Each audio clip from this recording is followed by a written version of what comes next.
história da noite de hoje é a do nosso livro, continua sendo do livro Vinhas de Luz, de Chico Xavier, pelo Espírito Emmanuel, e é a de número 79, cujo título é Em Combate. E essa passagem está em Paulo e Carta aos Hebreus, no capítulo 12, versículo 4, quando ele diz assim: ainda não resististes até o sangue, combatendo contra o pecado. E o que eu entendi por esse em combate? Que o maior combate que travamos todos os dias, né, às vezes até todos os instantes, todos os momentos das nossas decisões, são os combates interiores. Que, em geral, né, a gente pensa muito nos planos, nos sonhos que realizamos, nos que tem de realizar, e os que não foram realizados principalmente, né? Da nossa maneira, mas que está escrito da maneira que temos cada um que realizar, que é a maneira do mestre. E vamos ver com o que diz nosso Emmanuel sobre em combate. O discípulo sincero do Evangelho vive em silenciosa batalha no campo do coração. A princípio, desenrola-se o combate em clima sereno, ao doce calor do lar tranquilo. As árvores das afeições domésticas amenizam as experiências mais fortes. Esperança de todas as matizes povoam a alma, nem sempre atenta à realidade. Falam os ideais em voz alta, relativamente às vitórias por vindouras. O lutador domina os elementos materiais e não poucas vezes supõe consumado o triunfo verdadeiro. O trabalhador, entretanto, continua.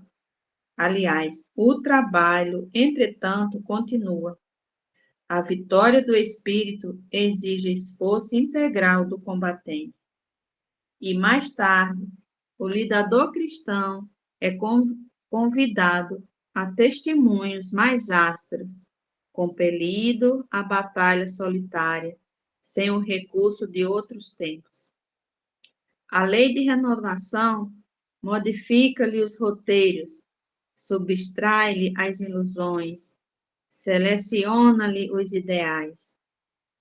A morte devasta-lhe o círculo íntimo, submete ao insulamento, impele-o à meditação. O tempo impõe retiradas, mudanças e retificações.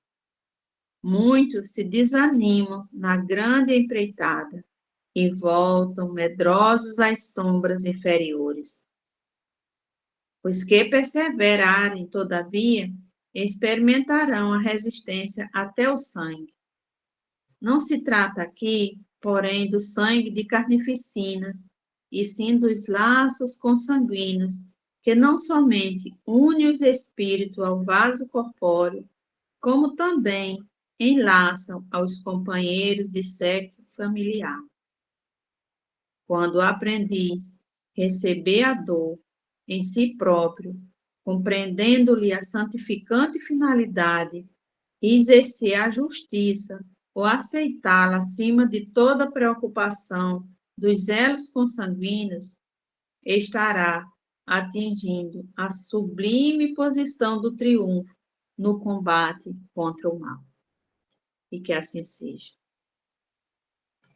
E agora, convido nosso irmão Gilson para fazer a nossa oração diária. Seja bem-vindo, meu irmão. Mais uma vez, boa noite a todos, paz e luz para todos nós. Pedimos só a compreensão de cada um, que nos guarde, nos ilumine, e o que amanhã seja melhor do que hoje. Hoje eu vou fazer o Pai Nosso Espírita, de Chico Xavier e Emmanuel. Pai nosso que estais em toda parte, santificado seja o teu nome, no louvor de todas as criaturas.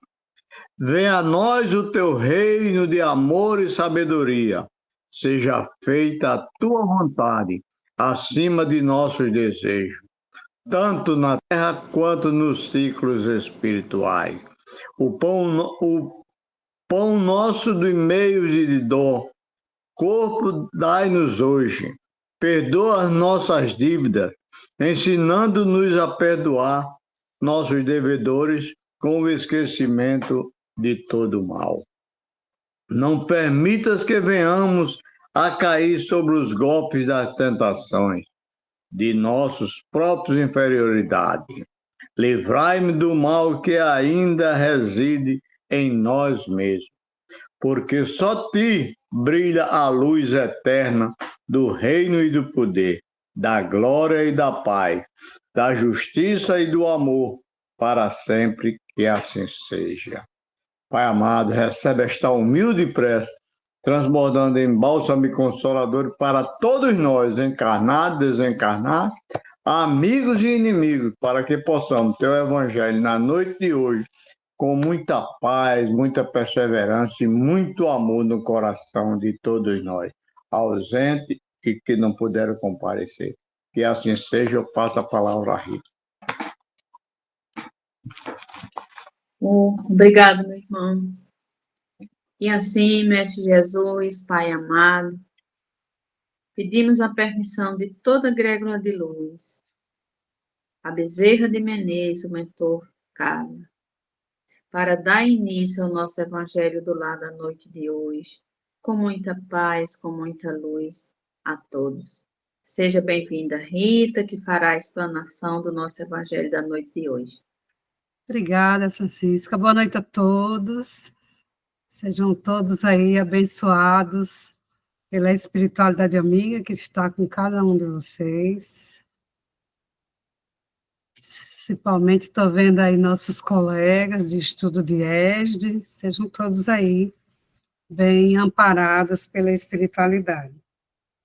Nosso evangelho é do capítulo 21, que Kardec intitulou de Haverá falsos cristos e falsos profetas. Nossos itens de estudo serão o 1, 4 e 9. No 1, está uma passagem de Lucas, do capítulo 6, versículos 43 a 45, sobre o que Jesus vem nos orientar de reconhece-se a árvore pelo fruto. A árvore que produz maus frutos não é boa, e a árvore que produz bons frutos não é má, porque cada árvore se conhece pelo seu próprio fruto. Não se colhem figos dos espinheiros, e não se cortam cachos de uva sobre as sarças. O homem de bem tira as boas coisas do bom tesouro do seu coração, e o mal tira as más do mau tesouro do seu coração, porque a boca fala do que o coração está cheio. No item 4, vamos estudar a missão dos profetas. Atribui-se vulgarmente aos profetas o dom de revelar o futuro, de sorte que as palavras, profecias e predições se tornaram sinônimas. No sentido evangélico, a palavra profeta tem uma significação mais ampla. Diz-se de todo enviado de Deus, com a missão de instruir os homens e de lhes revelar as coisas ocultas e os mistérios da vida espiritual. Um homem pode, pois, ser profeta sem fazer predições. Essa ideia era a dos judeus ao tempo de Jesus. Por isso, quando foi conduzido diante do grande sacerdote, Caifás, os escribas e os anciãos, estando reunidos, lhe escarraram no rosto, lhe bateram com socos e lhe deram bofetadas, dizendo: Cristo, profetiza para nós e dize quem é que te bateu. Entretanto, ocorreu que profetas tiveram presciência, seja por intuição, seja por revelação providencial, a fim de transmitir advertências aos homens. Esses fatos, tendo se cumprido, o dom de predizer o futuro foi encarado como um dos atributos da qualidade de profeta. No item 9, nós vamos trabalhar os caracteres do verdadeiro profeta. E nesse vou fazer alguns cortes, quem estiver acompanhando aí. Desconfiai dos falsos profetas. Esta recomendação é útil em todos os tempos, mas, sobretudo, nos momentos de transição, em que, como neste, se elabora uma transformação da humanidade, porque então uma multidão de ambiciosos e de intrigantes se coloca como reformadores e como messias. É contra esses impostores que é preciso se manter em guarda e é dever de todo homem honesto desmascará-los. Perguntarei, sem dúvida, como se pode reconhecê-los? Eis os seus sinais.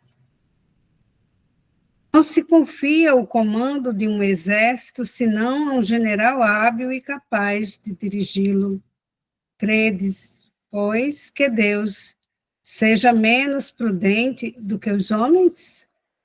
Estais certo de que ele não confia as missões importantes, senão àqueles que sabem capazes de cumpri-las, porque as grandes missões são fardos pesados que esmagariam o homem muito fraco para os carregar.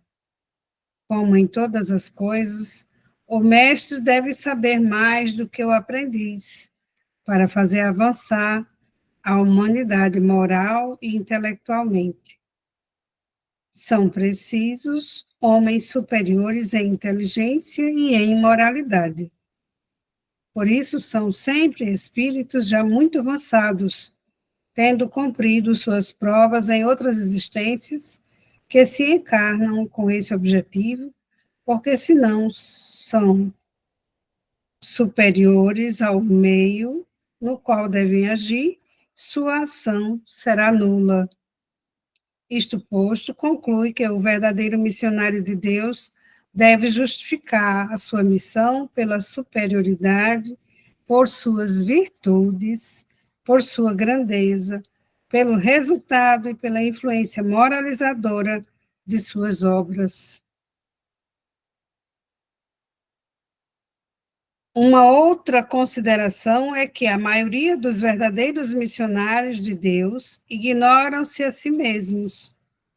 Eles cumprem aquilo para o que foram chamados pela força do seu gênio, secundados pela força oculta que os inspira e os dirige com o seu desconhecimento, mas sem propósito premeditado. Numa palavra, os verdadeiros profetas se revelam por seus atos. São adivinhados, enquanto que os falsos profetas se colocam eles mesmos como os enviados de Deus. O primeiro é humilde e modesto, o segundo é orgulhoso e cheio de si mesmo. Fala alto e, como todos os mentirosos, parece sempre temer não ser acreditado. Tem-se visto esses impostores se apresentarem como os apóstolos do Cristo, outros pelo próprio Cristo. E o que envergonha a humanidade é que tem encontrado pessoas bastante crédulas para dar fé a semelhantes torpezas. Uma consideração bem simples, entretanto, deveria abrir os olhos do mais cego. É que se o Cristo se reencarnasse na Terra, viria com todo o seu poder e todas as suas virtudes, a menos que se admitisse, o que seria absurdo, que tivesse degenerado. Ora, da mesma forma que se tirardes a Deus um só dos seus atributos, não tereis mais Deus. Se tirardes uma só das virtudes do Cristo, não tereis mais o Cristo. aqueles que se apresentam como o Cristo têm todas as suas virtudes? Aí está a questão. Olhai, perscrutai seus pensamentos e os seus atos, e reconhecereis que lhes faltam, além de tudo, as qualidades distintivas do Cristo, a humildade e a caridade, ao passo que tem o que ele não tinha, a cupidez e o orgulho. Notai, aliás, que há neste momento e em diferentes países vários pretensos Cristos, como há vários pretensos Elias, São João, São Pedro, e que necessariamente não podem ser todos verdadeiros. Tende por certo que são pessoas que exploram a credulidade e acham cômodo viver às expensas daqueles que os escutam. Desconfiai, pois, dos falsos profetas, sobretudo num tempo de renovação, porque muitos impostores se dirão os enviados de Deus. Eles se proporcionam uma vaidosa satisfação na terra, mas uma terrível justiça os espera. Podeis disso estar certos. É a nossa instrução de Erasto, dada em Paris, em 1862. Então, nosso texto, ele faz uma inter-relação entre a parábola da árvore, que dá bons frutos quando é boa, e a missão e caracteres do verdadeiro profeta, nos alertando sobre os falsos profetas. Apesar de que tem um item aqui antes, exclusivamente sobre os falsos profetas, mas hoje vamos também adentrar nesse assunto, mesmo não sendo literalmente nosso tema.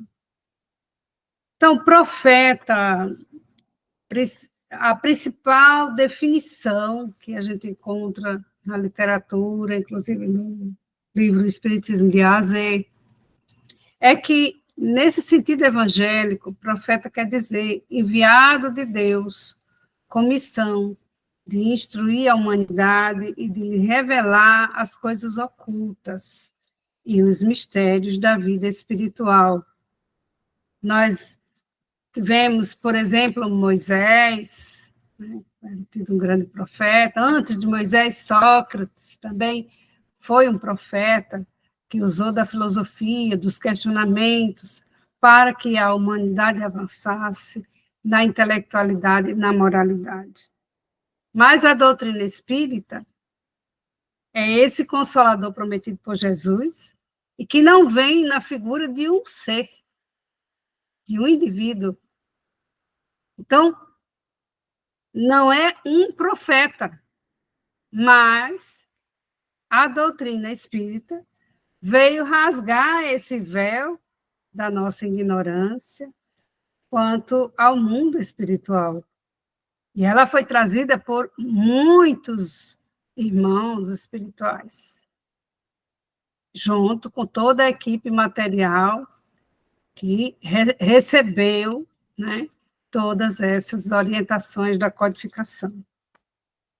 Então, foi o Espiritismo quem veio ser mais um profeta, só que não individualizado numa pessoa, e sim numa equipe de espíritos e de desencarnados e encarnados. E que essa profecia, todo esse arcabouço que forma a codificação, foi tornada conhecido por todos. Essas nuances entre a vida espiritual e material, que até então eram tratadas como mistérios, veio se tornar claras, as claras, né? Veio ficar como se fosse, tirasse um véu da nossa ignorância, e assim nos aproximar mais da fé. A profecia, ela nada mais é do que a revelação providencial através da intuição, como é a atividade exercida pela maioria dos médios. Mas não se enganem, né? Há também médios que não são boa árvore se não dão bons frutos. Há médios que são humanos, como todos nós, e com as suas fragilidades, são usados por espíritos inferiores, que passam a dar, através deles, comunicações que muitas vezes não são verdades, não fazem bem, nem são úteis, como tratava os filtros de Sócrates. Então, todos nós somos médios e temos que saber identificar os espíritos bons ou maus. E nós, estudantes da doutrina, já temos muita bagagem com relação a isso. Tudo através das nossas percepções, a gente vai fazendo essa identificação energética, que é precisa e necessária, que cada médium seja, não expert, mas seja atento com relação a essas percepções. Primeiro que o médium precisa lutar muito para se manter equilibrado, pois um espírito é superior em inteligência e moralidade, quando a sua mensagem traz os valores eternos e nobres da vida, identificados com a fonte do bem.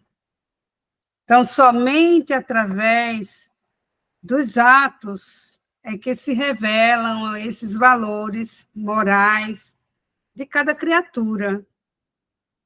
E, claro, que se pode avaliar se cada mensagem que está sendo intuída, que está sendo recebida, né, que estejamos ouvindo, o que estejamos recebendo por psicografia ou por intuição, etc.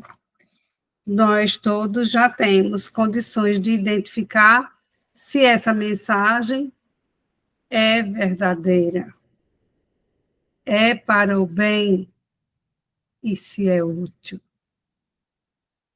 Diz Joana de Ângeles, lá no livro Jesus e o Evangelho, que a ausência da sombra sempre favorece a presença do conhecimento e do discernimento da ação oposta ao egoísmo, produzindo harmonia interna e não ambição, não competitividade vulgar e destruidora. Nós sabemos, e a gente tem muitos casos, em que a mediunidade nem sempre é tratada como um déficit. Tem médios, eu sou médium, e se acredita muito superior por ser médium. Mas a gente sabe que, se estudar um pouquinho, está havendo aí o quê? Que Joana de Ângeles disse aqui. Está havendo uma ação de egoísmo e não a da presença do discernimento e do conhecimento. Então, o médium, ele não pode se considerar melhor do que o outro, ou porque tem várias habilidades e o outro não tem. Cada um está com as habilidades que são necessárias. nessa encarnação. Então, que a gente entenda que não pode haver concorrência com relação a isso, nem competição, ninguém está aqui ou nesta existência concorrendo, quem faz a melhor prece, quem faz a melhor oratória. Todos nós temos que estar trabalhando para o Cristo e dando o melhor de si em cada momento, não só no centro, não só numa plataforma, não só num estudo de ESD, ou seja, do que for. Nós todos precisamos de colaboração. Nós precisamos ser colaboradores, não competidores. Não existe aqui, na doutrina e nos ensinos de Jesus, em nenhum momento existe essas distinções que a espiritualidade inferior vai intuindo muitas vezes na mente de alguns médios para que a árvore que não está dando bons frutos, mas que está dando maus frutos com seus pensamentos, sentimentos e ações. Podemos ver que os fenômenos da obsessão, que muitas vezes testemunhamos no nosso ciclo familiar, entre as nossas amizades, que vão desde convulsões epilépticas, enfermidades físicas que o médico não encontra, alucinações atormentantes, subjugações mesquinhas, desde a obsessão simples até essas mais complexas. O médium é um veículo energético. E ele precisa, acima de tudo, estar equilibrado. Não só com essa gama de conhecimento, mas a prática da moralidade. Todos nós já temos esses exemplos na prática das nossas vidas, né? Quando acontece um fenômeno, seja na nossa família, seja onde estivermos, pode ter certeza que não existe, não acontece nenhum fenômeno se não tiver um propósito ali. Então, qual é o propósito? Alguém ali não acredita na vida espiritual e precisa passar por isso. Muitos é o marido, ou a esposa, ou uma filha que ainda não acredita na vida espiritual, e acontece os fenômenos exatamente para chacoalhar essa consciência, que traz o conhecimento, mas não quer admitir. Acha que é bobagem, que é alucinação, né? Nós temos muitos casos, e se nos deixarmos levar por essas comoções, que árvores estaremos sendo? Nós sabemos que determinados fenômenos são provocados principalmente por irmãos menos de luz, de menos luz, né? Mas nem por isso eles estão nessa tarefa de muitas vezes ser um obsessor, de muitas vezes... A gente precisa entender uma coisa, né? O obsessor, ele está nos ajudando a despertar.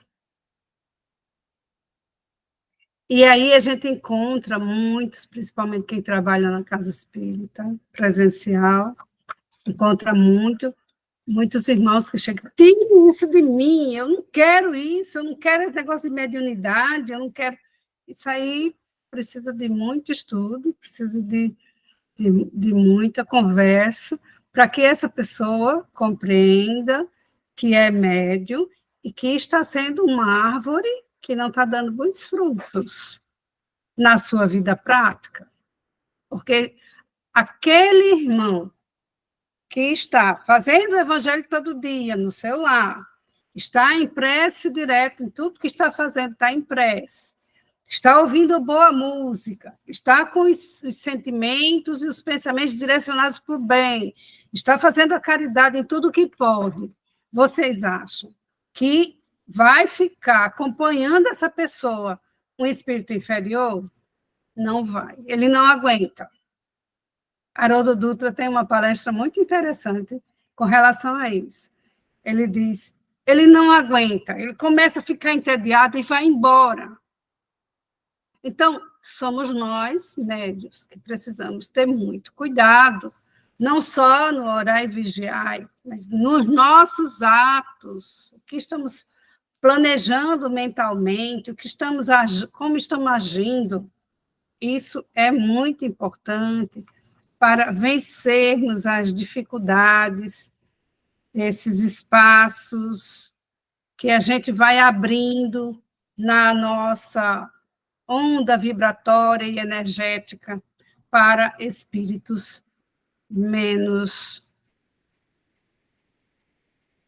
inferiores, né? Menos desenvolvidos, menos evoluídos. E são esses os grandes desafios do nosso dia a dia. Seja uma cura de um mal que está desenganado pelos médicos, materiais, claro, que é uma grande vitória, muitas vezes.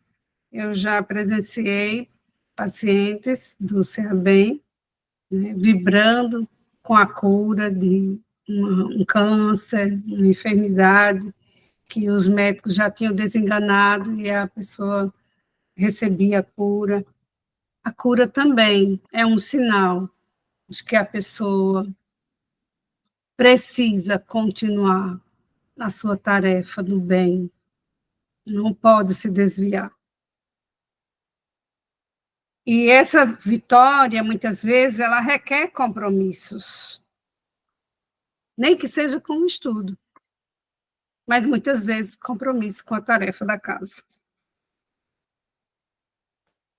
Nós sabemos que só com o estudo é que vamos construindo o nosso senso crítico. Mas esse estudo depende de cada um. Desde ler, fazer uma leitura edificante todos os dias, até participar de um curso.